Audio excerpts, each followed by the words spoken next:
Oh, oder schade. Wer kann gut übersetzen? Keiner hier, oder? Björn? Sorry. Danke dir. Okay.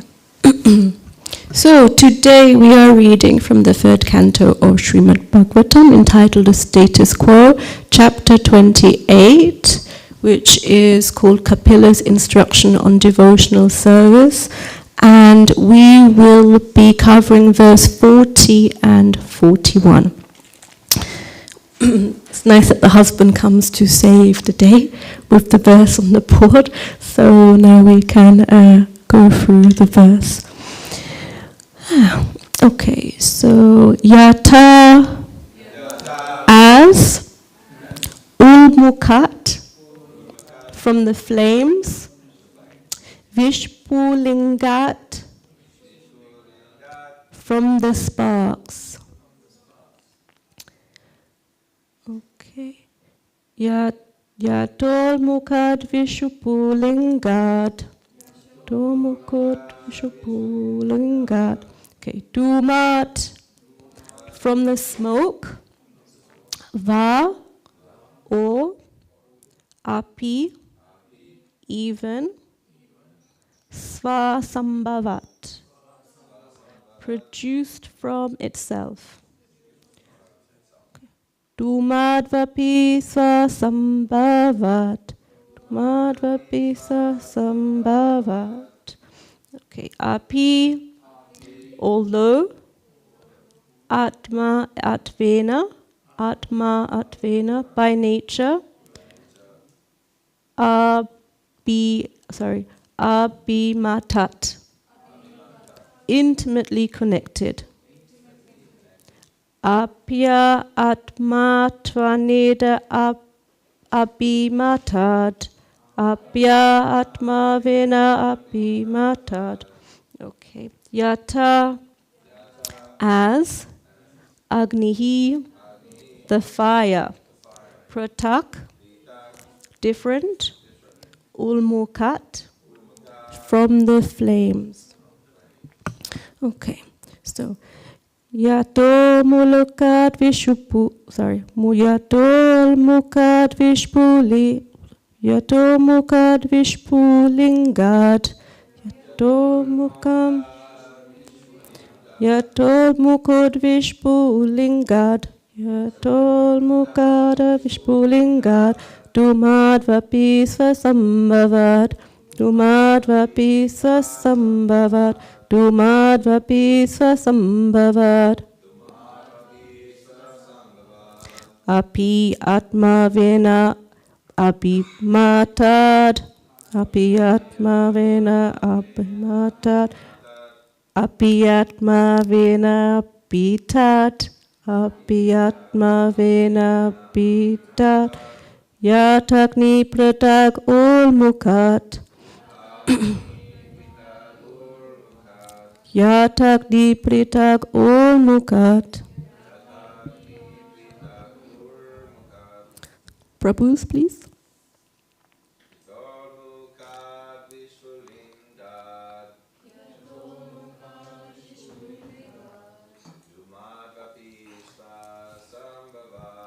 Dumadvapi svasambhavat.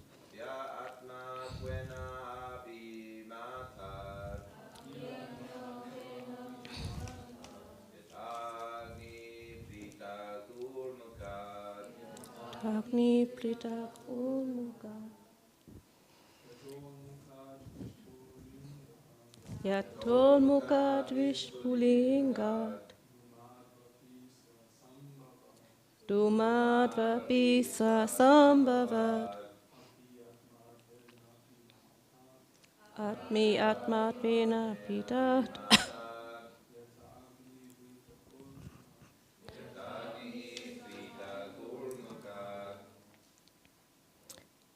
Ladies? Tomka Stumingat.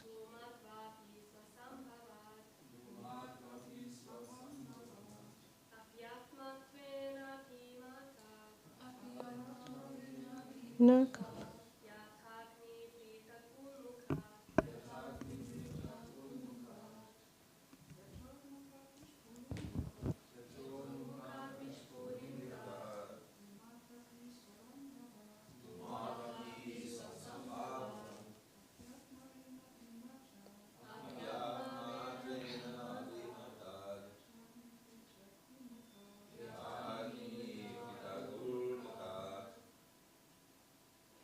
Okay, thank you. So the translation to this verse, Srila Prabhupada.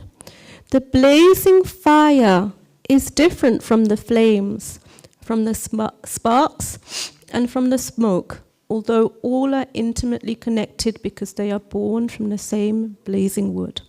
Purport.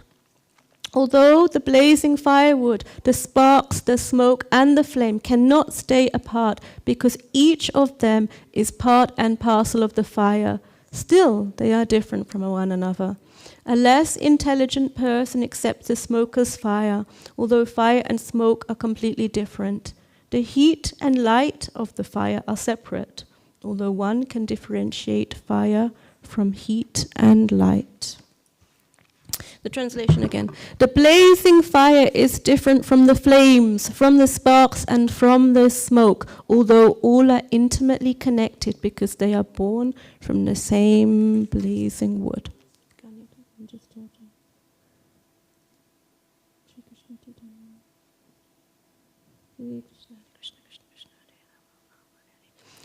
So, dear devotees, I wanted to talk on this verse, and as often is the case, one looks at the next verse. Actually, Ramananda suggested I speak of both verses together, and Advaita agreed.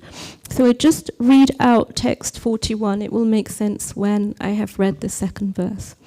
So text 41 is Bhumendriyanta Karanat Pradana Jiva Samjinat Atmatata Pritagdrasta Bhagavan Brahma Samnitaha. The translation. The Supreme Personality of Godhead, who is known as Param Brahma, is the seer. He is different from the Jiva soul or individual living entity who is combined with the senses, the five elements, and consciousness. Purport. A clear conception of the complete whole is given herewith. The living entity is the same? No. It's different from the material elements. And the supreme living entity, the personality of Godhead, who is the creator of the material elements, is also different from the individual living entity.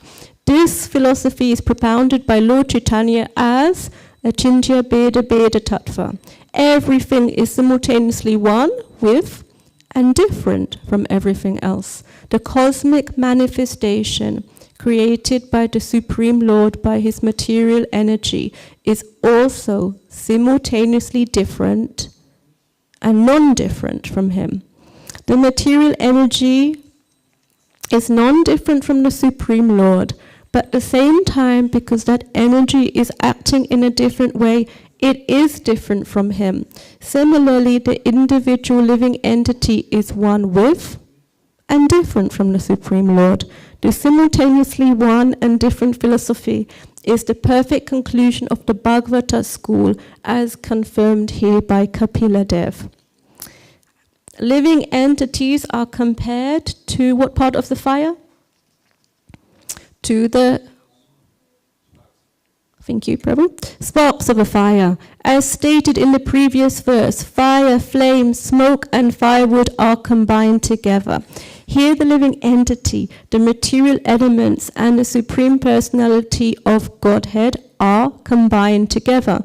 The exact position of the living entity is just like that of the sparks of a fire. They are part and parcel. The material energy is compared to the smoke. The fire is also part and parcel of the Supreme Lord. In the Vishnu Purana, it is said that whatever we can see or experience, either in the material or spiritual world, is an expansion of the different energies of the Supreme Lord. As fire distributes its light and heat from one place, the Supreme Personality of Godhead distributes its different energies all over his creation. The four principles of the Vaishnava philosophic doctrine are Suddha Advaita, purified oneness, Dvaita Advaita, simultaneous oneness and difference, Vishishta Advaita and Dvaita.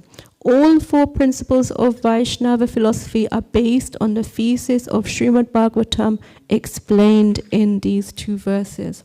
I'm very sorry that I was reading for so long. I hope some of you were still with me. The point of reading the second verse, 41, is because the purport that Srila Prabhupada has here relates directly to the verse beforehand. So as a devotee around for some years, this Achinta Beda Beda Tattva was always a little bit of an issue. A little bit, yeah? There's sort of one and not one, huh? So we are the same, but not same. It's like someone saying you're black and you're white. It's like, what's going on here? So I think I put it more at the back of my head sometimes for understanding. But for those, some older, some younger here, I thought we would go through it together. Someone who's good with cameras can position the camera somewhere. I see the children already had a head start. The verse 40 speaks directly about this fire. Is there chalk here? There's not chalk. Padam Purushara, do you know where? Oh, here, sorry. See, so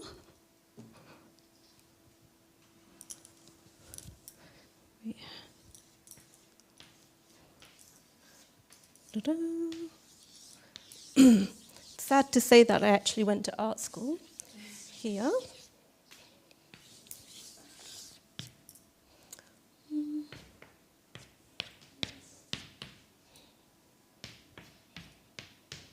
Does anyone remember? Here is the fire. What is the smoke? What is the smoke? What does the smoke represent?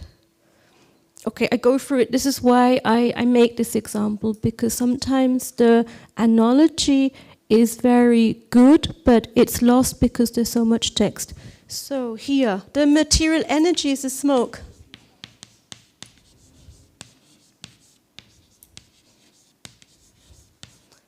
And these represent the sparks flying from the fire. Who's that? Us. Woo! The living entities. I was listening to a lecture by Devamrita Swami on this verse because it's always interesting to get other opinion. And he spoke about this idea of happiness and distress. I thought, when we are the soul and we are pure, then why do we feel distress? And his answer, because we are tiny. We are tiny and we are covered. We are tiny and we are helpless, and we take shelter at the Lord. This tininess is this element where we have to come back to the source. Who's the source? Very good. Okay, what else did we have here in this verse? Fire, flame, smoke, and firewood. So it says the exact position of the living entity is just like that of sparks of a fire, part and parcel. The material energy is compared to the smoke. The fire is also part and parcel of the Supreme Lord. As fire, it says later on, as fire distributes its light and heat from one place, the Supreme Personality of Godhead distributes his different energies all over his creation. So if we look at other types of understanding, will this attack me? I don't know, I think it's okay. If we look at other points of understanding, we can see, okay, we are the same with Krishna, but how does it make sense? Krishna is eternally happy and pure, right? And we are floating around, but it makes sense if we understand ourselves as spiritual sparks, that we are just an element there, and as a spark, we can either stay near the fire or we go near the smoke. The smoke. Some people, it says, without real intelligence would say the smoke is the same as the fire. But if you come for, say, a yagya here, you know, the fire is a beautiful thing that one can hold and try to see the Lord.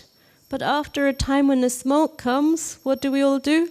Try to open the windows or get out of it, move out of that smoke and that space which is somehow not so beneficial for us. So in this way too, it's like it's related to the absolute whole. I move at least part of it.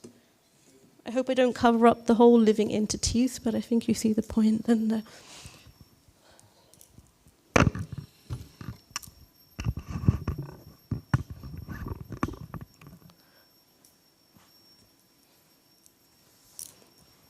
In the last days, I don't think it's a secret because it's very much over the internet. There was some unfortunate cases of abuse that had come up within the movement, and it spread a little bit around. And I have to say, because some of my friends were involved or had some connection, there was a, what can one say, a sadness that came over. Yeah, one sort of feels a little bit drained, and then it's easy to be like, no, okay, we just need to look at Krishna. We just need to see Krishna to get back to the purity, the essence of what we are. However, as a counselor, mostly people don't come to you to tell you, I'm doing good, everything is great, things are wonderful, all I can see is Krishna. Most of us struggle with this element that we are somewhere in the smoke, be it as a spiritual spark, but we are in the smoke. So in this element of understanding that there are difficulties that arise, I thought it was interesting to talk of this topic a little bit, because we understand actually sometimes we can live our lives and think, as I sometimes want to, that the smoke and the bad things that happen sometimes in the material world are nothing to do with the Supreme Lord. It's far away. But if we take Lord Chaitanya's philosophy of Achintya Bheda Bheda Tattva, we understand that part of it is all connected together. When one goes more deep into it, one sees that happiness and distress is of the same coin. Huh? One side leads to another, at least in the material sense. That's very difficult. I grew up with this Indian background, duk, suk, duk, and I was like, what do they mean? What do they mean? And it was again the Achintya Bheda Bheda Tattva. Apart from it sounding nice, I was like, what is this element that they are trying to express? Be honest, a little bit slower. Sorry. Yeah, good. Good that schön, dass du sagst. Yeah, sorry, he says a little bit slower. I see if you like a native English speaker and ones who can understand, so sometimes I race through the topic. There's also a few things I have to cover before the moon eclipse, so this is also an element. No, it's after 9 o'clock, don't worry, Shravi, it's okay, we have time. So when we understand that actually this part that we are simultaneously one and different, the beautiful aspect of that is that the Lord is always with us. Even in the most troubling times, we are not alone in the smoke. The smoke comes from the fire. But sometimes all of us will probably have had time that we are in the smoke and we are not sure if we can actually see Krishna or we are just submerged in nothing, you know? But this philosophy that we follow is that the Lord is with us at all times. One aspect here also of why Lord Nrsingadev came, if you have seen the story of Simhachalam, then one understands that he came when there were difficult times. This Nrsingadev in Simhachalam in particular, and also in the eternal story. So we can see there is an element there. We would like to be in by the fire. We would like to be streaming in Krishna consciousness. But sometimes we are. Has there been moments when we are in a kirtan or some moment where one feels alive? Is it good or am I still too fast? Okay, super. If you're on Facebook or Instagram, I have to say I'm not on there so often, But around a year or so ago, where one could see, due to the corona pandemic and other things, people seem to be in quite a low, sad state of consciousness almost. So it was just a small thing, but I started something called Spiritual Spark. So some people contributed, and the idea was that we, of course, are spiritual sparks, as we're told, and told many times it's referred to in Shastra, that we are spiritual sparks. And this element is when you are a spark, you know, something's lit up, But for that fire to burn and to grow, there has to be some element, so some aspect of spiritual life that is individual mostly for all of us, that makes us feel alive. And for different people it was different things. So I'm sure if I pushed Damayanti, she would tell me it was kirtan. Would you? Kirtan makes you feel alive? Yeah, kirtan makes you feel alive. Krimanjari, what makes you feel alive? Japa, connecting with the Lord in japa. Shravi, what makes you feel like you come back and over again to see Simhachalam? You feel alive. Is there a certain aspect, the deity, the kirtans, the lectures, some lectures which if it's in English I understand better. So all these things together. Nice.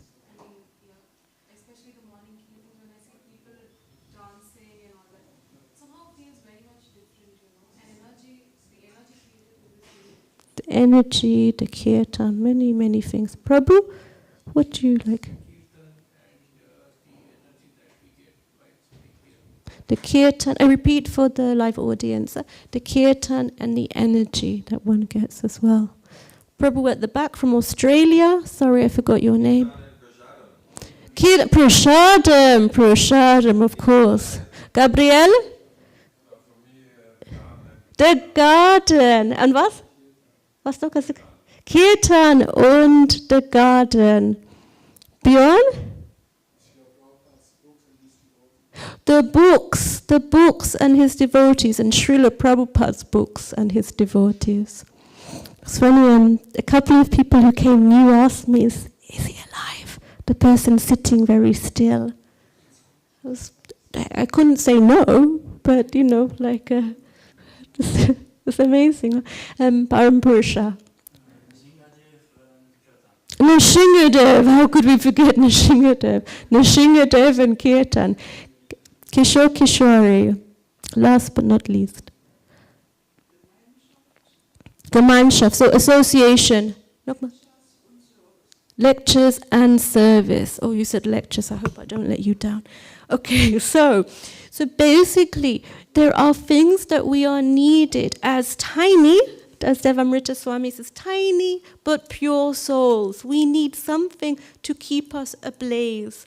When we are in the heart of a kirtan, or in the throes of Lord Nishingadev, or immersed in reading Srila Prabhupada's books, we are very, very close to that fire. We are close to the fire. It's a fire that we won't get burnt.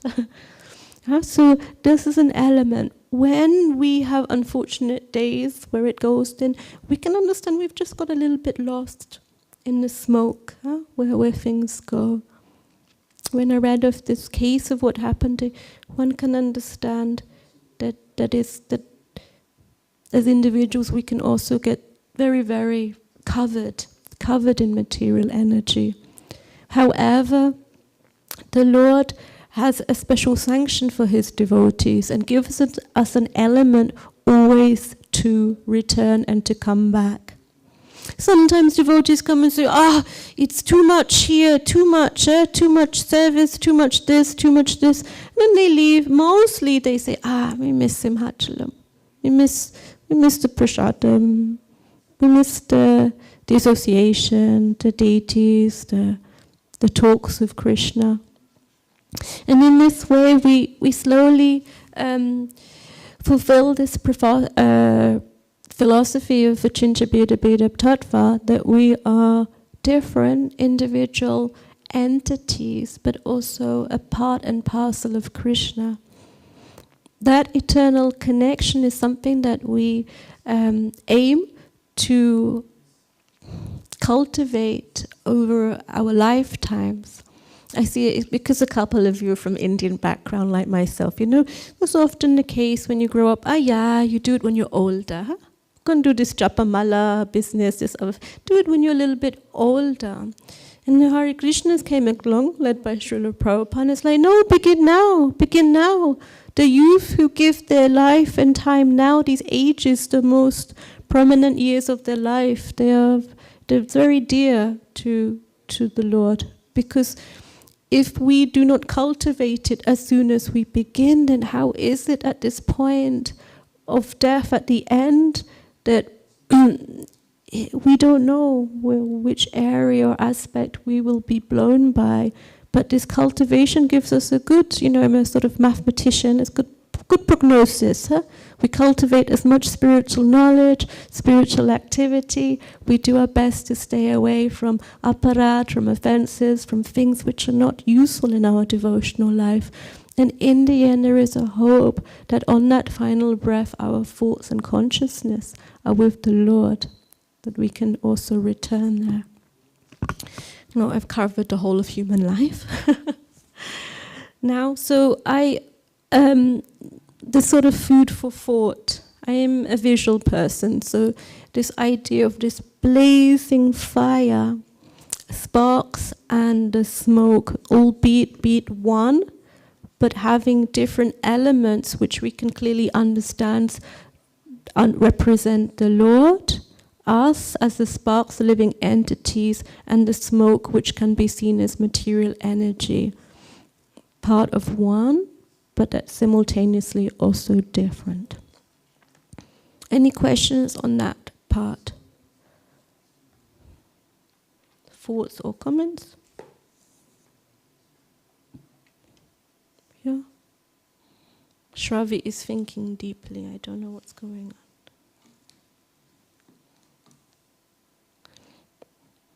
In one sense, sometimes when one reads, it's actually quite clear. It's written quite clearly, just that it takes some moments to really get into this idea, and then it's like, okay, it makes sense then. Oh, makes sense that we're not just one, or that the Lord is completely separate from us.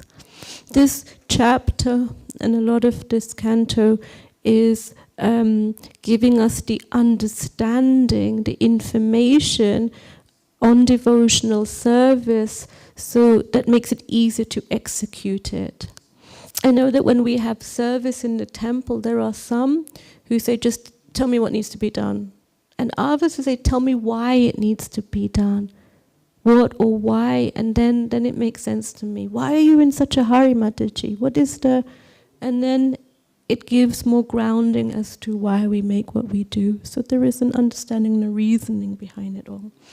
You also see, if some of you are connected to the Vaishnava calendar, that as opposed to maybe, other calendars, we have maybe once or twice a week some special activity or festival day. Something special. Today is the last day of Kartik, and it is also the special day of the marriage of Shalagram, Sheila and Tulasi. Today at 5 o'clock, we make the vivaha, or the wedding ceremony, and I wanted to speak a little bit about this. Just for those who were like, okay, what are we doing here? Why? Okay. Actually, it speaks often about what exactly one should do on this event, but I'd say a little bit about the background first. So the central character of this legend from Padma Puram is Tulasi, the plant, who in her previous life was Vrinda, the daughter of a giant Nemi and a devoted wife of the demon Jalanda. Jalanda was born in water and was able to control the ocean and 14 treasures, and the 14 treasures Vishnu's second avatar dredged from the sea. Then he makes a war declaration and puts the gods in distress. And this was because he was given a blessing that he would be spared from death until his bride Vrinda was with somebody. This is from, the Lord Vishnu is transformed into a black stone or shalagram by Vrinda in her rage because of his deception. The story goes a bit longer, but I don't want to go too much into the detail in this moment. To kill Jalanda, Vishnu seduces Vrinda by taking on her husband's appearance. Vishnu responds, but out of respect of her purity, he places her within the plant Tulasi and vows to marry her every year on this day of Kartik.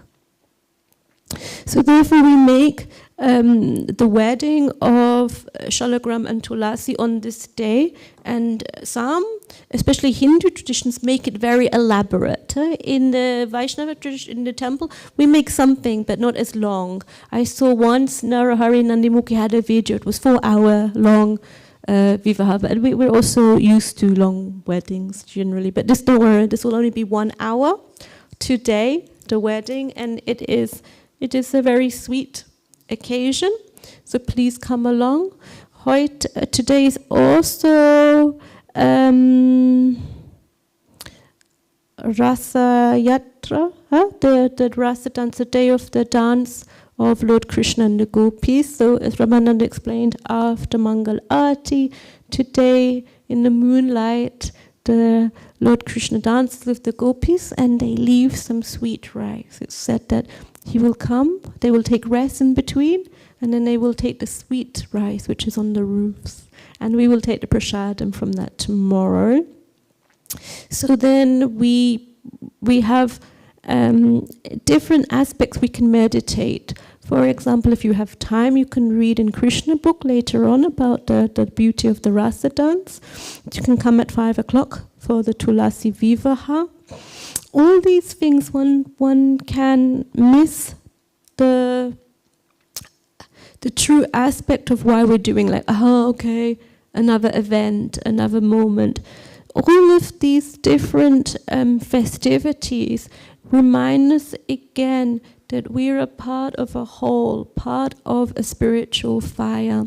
When we enter closer into the association with other devotees through special festivities, then if we bring fully our hearts in it and our consciousness, our minds, then there is an aspect that some transformation takes place.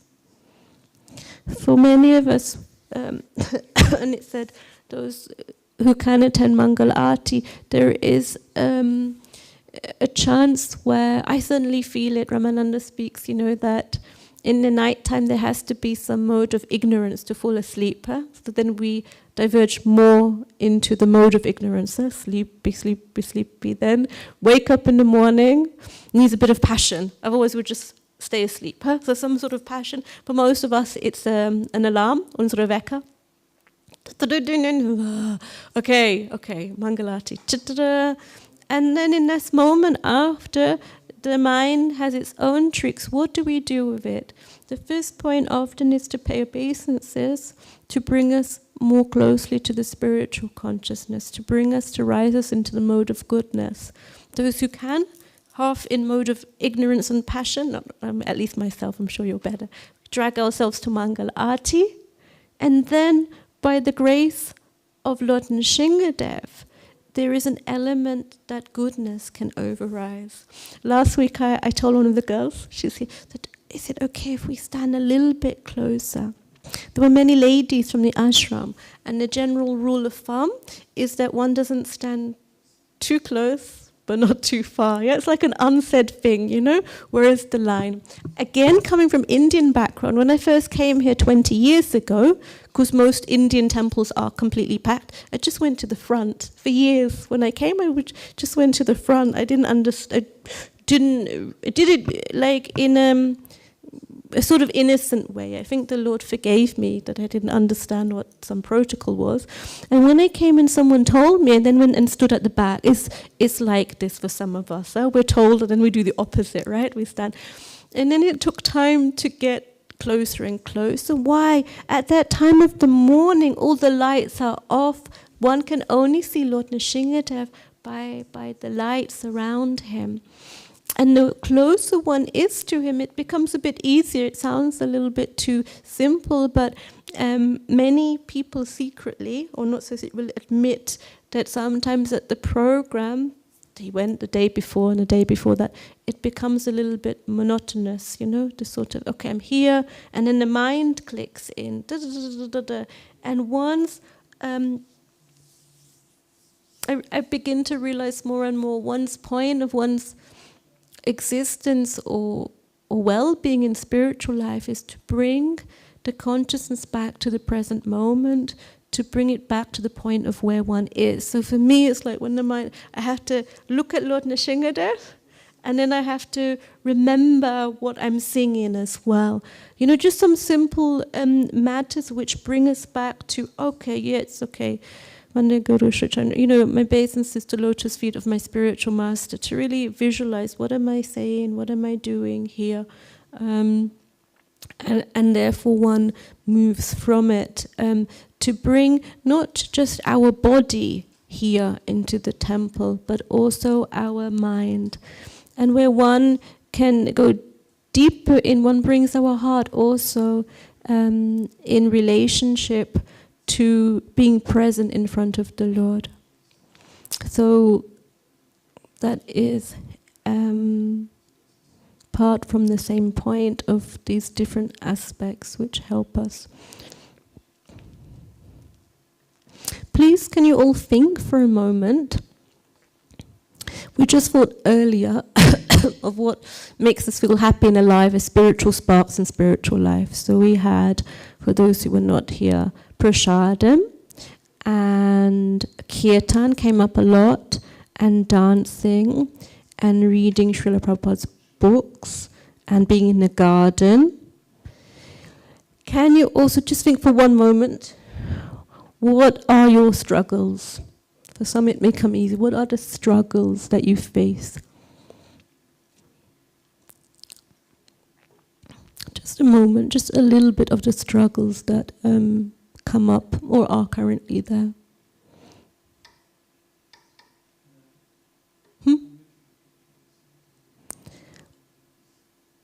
Prabhu? Getting hurt. Heard. Curd cheese. What? Sorry. To get curd cheese. To not get any, you mean? To get paneer. Of not getting paneer. Or of getting... The struggle is to get more. We have a humorous soul here. Very nice, huh?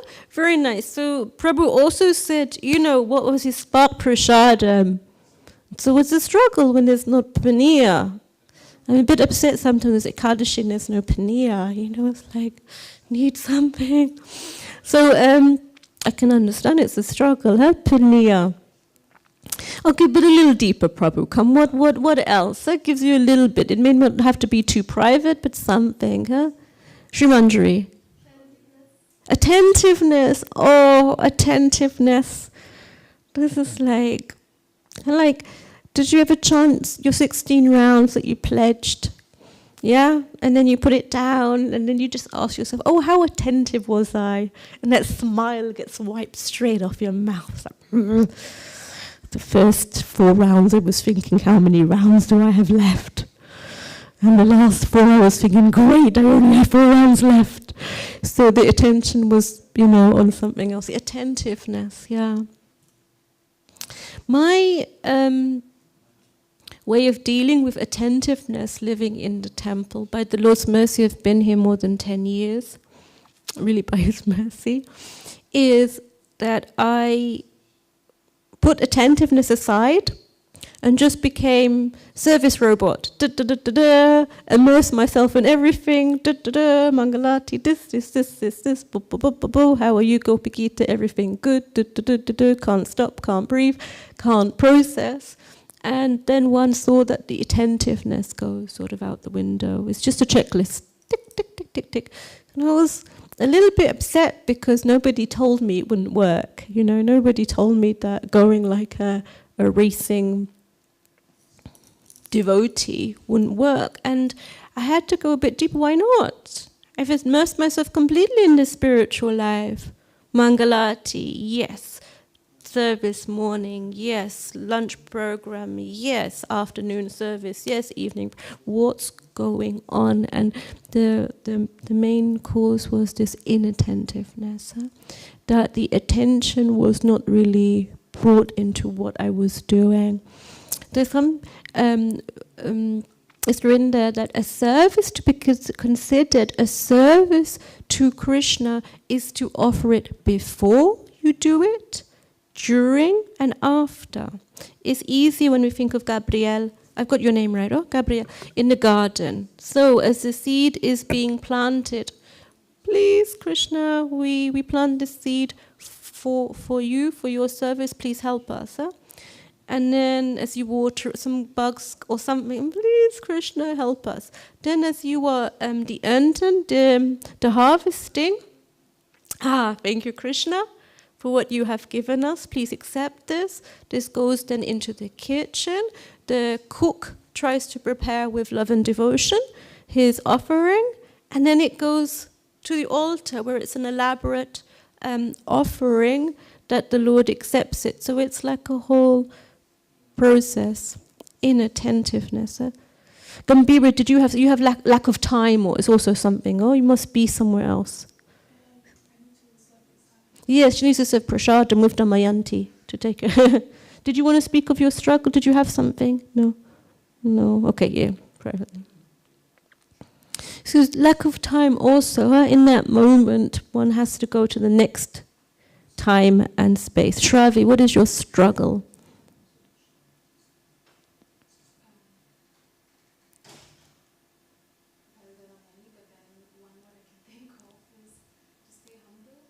To stay humble. Oh, I also have a problem with that. You know, if you do something good, like, yay, I did it nicely. The next thing, especially in the temple, is boom. Mataji, why did you do? I'm not sorry. Thank you for making me humble again, Krishna. You know, so any others, if we're too busy looking on the floor, being humble, we trip up often, you know, so one has to find some balance between real humility, the humility to understand that actually it's just because we are tiny, that we are small, and by the Lord's mercy, in particular Lord Chaitanya, that has given us the opportunity to be in his association. And one good cure for that, a friend of mine told me, for humility, is gratitude. When we are able to see gratitude and thankfulness in others, it gives over that we are the best, right? But it also makes us feel happy. They are good and I'm also okay, you know? So, and we praise others. So gratitude is really, I would say, a good one for pride. Prabhu, what gives you struggle? Anything you can share with us? Mm-hmm. Meditation. That's hard, oh? It's like chanting is tapasya, this meditation. What in particular is the trouble? Is it just to sit down and do the meditation, or to focus? Huh? This is in line with the inattention, right? Could give a whole class. It's very interesting how many practical things help our intention and also meditation. So for example, if when you go, just before you go to sleep, somebody tells you some bad news, most of us will not sleep so well, but we may not relate it to the fact that something happened. If we are racing around because you want to get to bed at a certain time, maybe you have work or this, and then you go to bed, you wake up and you're not rested, because of this aspect that there has to be a balance in life, right? And when we sit down to meditate, I heard if you do yoga, I don't know if it's really true, you do yoga and you meditate and you fall asleep, the main thing that you need is sleep. Yeah, that's what I was told. And I don't fall asleep most places, but it did happen that I fell asleep in a yoga session. It was very embarrassing. But like, it was just too tired, too tired. So you're tired, you can't focus, or you have a trouble that's pressing on the heart, difficult to focus. when we cover, sometimes you go to a japa course, I've spoken it sometimes too, that to meditate, one literally needs to sit down, then in a quiet place, sometimes secluded. Here in the temple, one can see it as secluded at different times, like prasadam time. Huh? There's hardly anyone in a temple, mostly for prasadam time. So it's a nice time to come and pray or meditate. And then in this moment, one has to, in these moments, just for say I will meditate, give you something for your mind. 10 minutes I want to meditate. In these 10 minutes, or for us who don't chant japa, in this 1.5 hours that I have, I push everything to the side. All of that can wait. Not forever, it's just waiting for another time. Push it aside, all of it can wait. Or give it over to the Lord. Let one prays, please help me. And then one begins to meditate. Such tips at least help me. You know, like just to sit down, because sometimes we want to meditate when we are the most busiest, or ever, you know. I, for years, didn't refuse to go to anything like a pranayama course, just breathing, because I was like, okay, I got no time, what's this going on? But when I began to go on this, to work on breathing, to work at some exercise or yoga, very little, of course, but I know this positive effects. One sees how the mind cools down, calms down, and then in that mode, it's much more easier to chant or to do any spiritual activity. It's definitely a practice. In here in the temple, it's easier. Outside, very difficult. You know, but still, you know, one can create that atmosphere in a home. You know, you home, take some time to come down, have some nice meditative music, and just, if you do it regularly, it becomes easier. Uh-huh. Prabhupada quotes that for Indians, you just have to rub the surface and there is Krishna consciousness there. So often when you sit, it happens to me many times, I think of something connected to some spiritual life. Often my grandmother, who was my first guru, so to say. You know, in some elements, and then it brings one also easier into this mode, that one understands this meditation. Anyone else who wants to share a struggle, apart from paniya, inattentiveness, meditation? What did Shravi say? She said, humility, well, pride. Beyond, you have a struggle. Think of it. I tell you one of mine. I think I'm allowed now after 10 years. I'm allowed. So one struggle was the wrong association. So meaning the devotees are wonderful, but I didn't feel connected. I felt like very much conscious. I'm a Indian person born in England with a different perspective of life here. And when I begin a conversation, I can see the blank in the person across from me. You know, it's different, you know, like this. Maybe Gabrielle also feels sometimes I'm alone in the garden, you know, it's just me in my gardening world. You know, we all feel like this sometimes, right? That what's going on, this lack of connection. And so I tried with association which wasn't working so well, based on, you know, being female, as in female, on my age and similar, I don't know, maybe similar aspects in life. And it didn't work because I was looking at a material problem in one sense, or in a material conception. So then I resorted to praying. I thought, come on, it can't be so hard. I was praying. And also my Guru Maharaj once wrote, you should get a good friend in Krishna consciousness. Ramananda was my first friend, one can say. And then friends appeared. Friends are different than just the usual association, because it's not that the friendship is always easy, because you come from similar things, so you can rub maybe each other's points sometimes. But a good friend isn't one who will try to smash you down. yeah? They naturally just bring you up. It's just a natural part of it. And when they're bringing you up, you try to raise them too. So in this, and especially spiritual friends, one can understand it is those that help us to see Krishna more, that bring us closer to Krishna. So yeah, that was a struggle which by the Lord's mercy and the devotee's mercy, some sort of, yeah. Kishorikund oder Björn, hast du etwas oder kein Druck?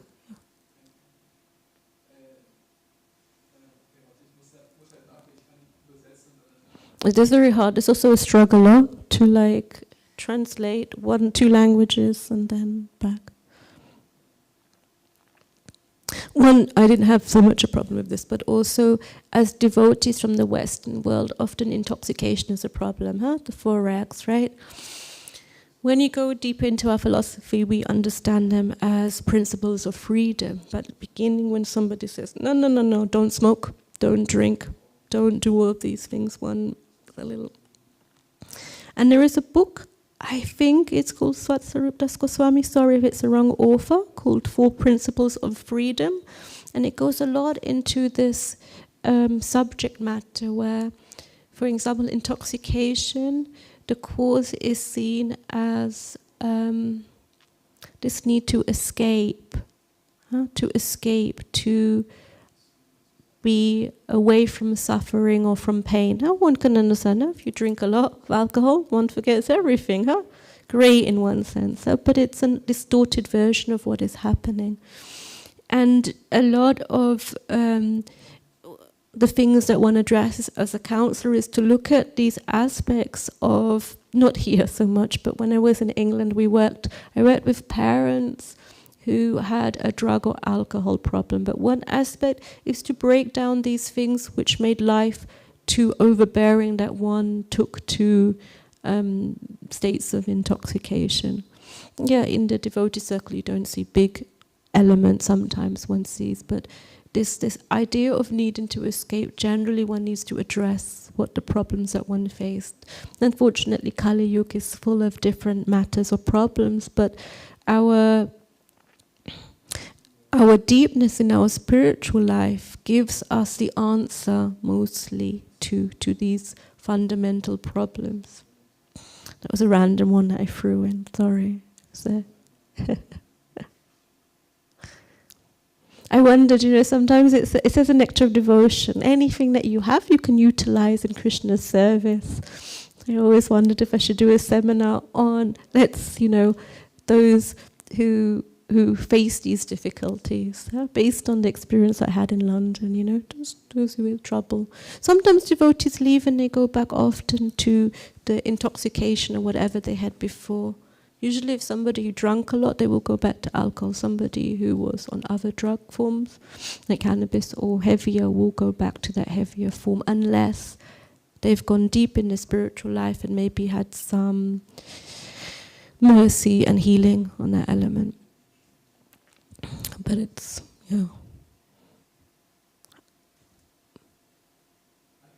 Mm-hmm. Just like I was thinking about this point to really reveal yourself to somebody else. Incompetence, like what's the nectar of instruction? You mean to reveal one's mind? To reveal, most feelings and so on to a person. Something very difficult. That you find difficult to reveal one's mind, and yeah. I heard, I don't want to generalize, but sometimes Prabhus find that more difficult than us ladies who are prone to speaking, that to really reveal what's going on in a level to somebody also who will truly understand.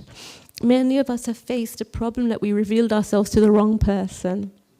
I had a devotee friend who goes through some very heavy sickness, and she told someone of the struggle, and somebody very flippantly said, it's just your karma, get on with it. And that broke her down a little bit more, because it's like even things that are seen as so-called truths can harm. So it's this idea of revealing one's mind in confidence. For this, one has to pray beyond. It's like this element, I think, of having a friend, or if you mean revealing one's confidence also to Guru, then one has to have courage and to think of what one is revealing. My Guru was very accepting of me. Any problem that I had, I would go to him. This is an issue, And he was very understanding of different things. It was 20 years back, and just write, like stream of consciousness I write. So that means it's not good. You don't filter what you're saying. I'm generally can be to the point, but still stream of consciousness, just and then give it over. And, take it for some time, but one also sees, okay, what is it that is very dear to me? For example, often when we talk about revealing one mind, it could be a struggle, or it could be it could be the opposite. It could be some deep spiritual insights which we're meant to keep quite private to us. And one part is maybe to get a proper understanding of what we want to reveal to somebody.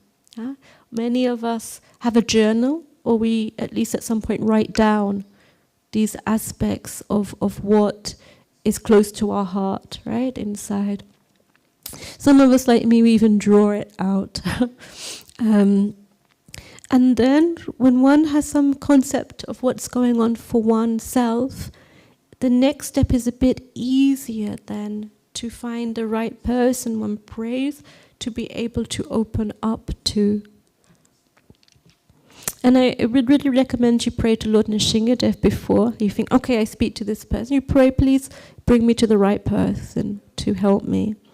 And generally, on a practical version, I have now mostly Prabhu's here, it's okay, practical. One needs time to reveal one's mind in confidence. The amount of time sometimes somebody wants a serious private conversation here or in the corridor is surprising for me, especially like the background as a counselor. Normally one needs a private space and time, especially if you're a little shy or whatever, to reveal.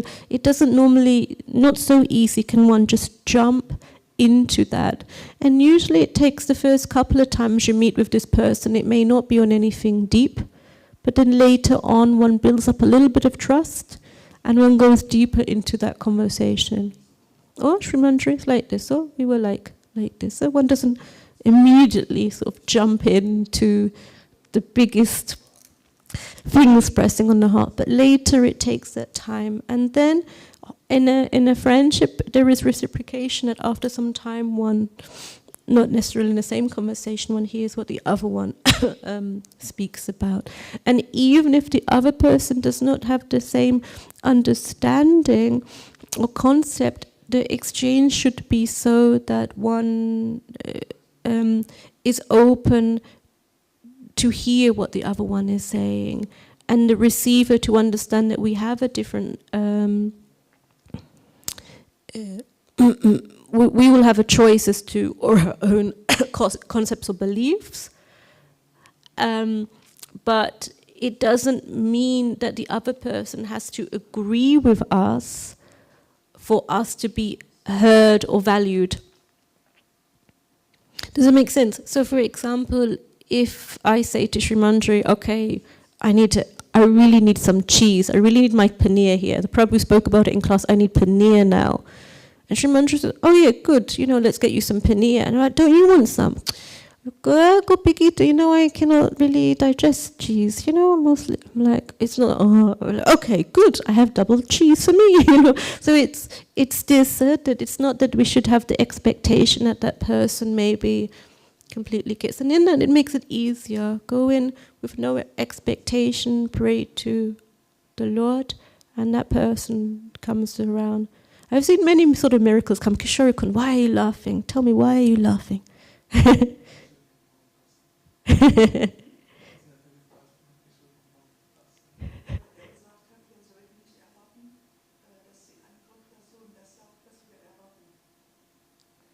Say it in English. She said that we should not think that the opposite person says those what we want to that he says. Yeah, isn't it? ich habe die Probleme auch. Manchmal ich gehe zu mir Mann und ich warte, bis sie sagt, was ich möchte hören. Ja? Und du denkst, oh, danach. Aber wenn man ist so mehr klar und denkt, okay, es ist okay, dann ist es ein mehr tiefes Gespräch und Verständnis und wir sind alles ein bisschen anderes, aber das geht auch. Aber wirklich nicht die andere nicht attackieren, aber es ist um eine andere Perspektive. There's also by me happened yesterday that someone was enthusiastic, and unfortunately my comments, they were not mean, but they made the person feel that they were not supported. And it made me think, because I think it's very important in spiritual life to be who we are. This is the last point and we finish. So what is it? So I thought about it, like, okay, it was some sort of austerity that the devotee wanted to do. And I like to dance or hear kirtan or take prasad. It's like a different element of feeling that spark. And she was trying to tell me that the austerity makes her feel closer to Krishna. So for me, it was just a bit of a blank, because like everyone we spoke about, I also was wondering if somebody would say that some austerity, apart from chanting, brings them closer to Krishna. And it was just my lack of, of experience in hearing that. After, I can now think, okay, if this austerity or depriving from something helps you to think, now I give that over to Krishna, what I surrender, then it's got, sometimes it takes a bit of time to understand another perspective. We are so very different and also similar, same, because we are somehow on this process of bhakti yoga.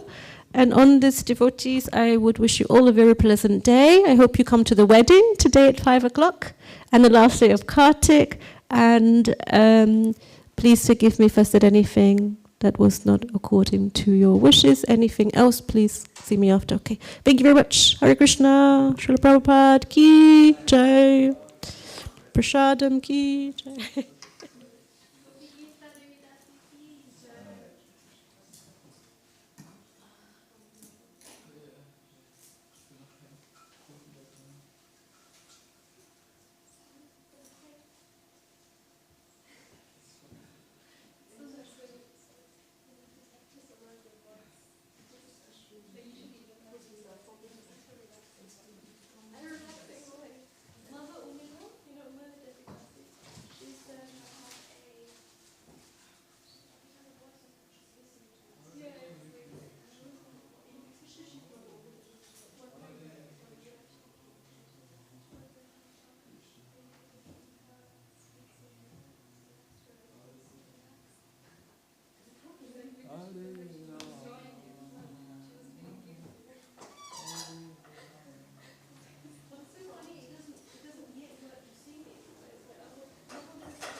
So, but when I sing, I can't sing. That's the irony of life. So nice that you came. I didn't want to ask the dating meeting because I hope that answers your question. Yeah, it's nice. Like, I really like this point that we cannot expect that when somebody reveals that exactly like we have some force and like, yeah, it has to be like this and this, but he says something completely different. Smashing your concept of it's right what I'm doing and so on. Yeah, but it doesn't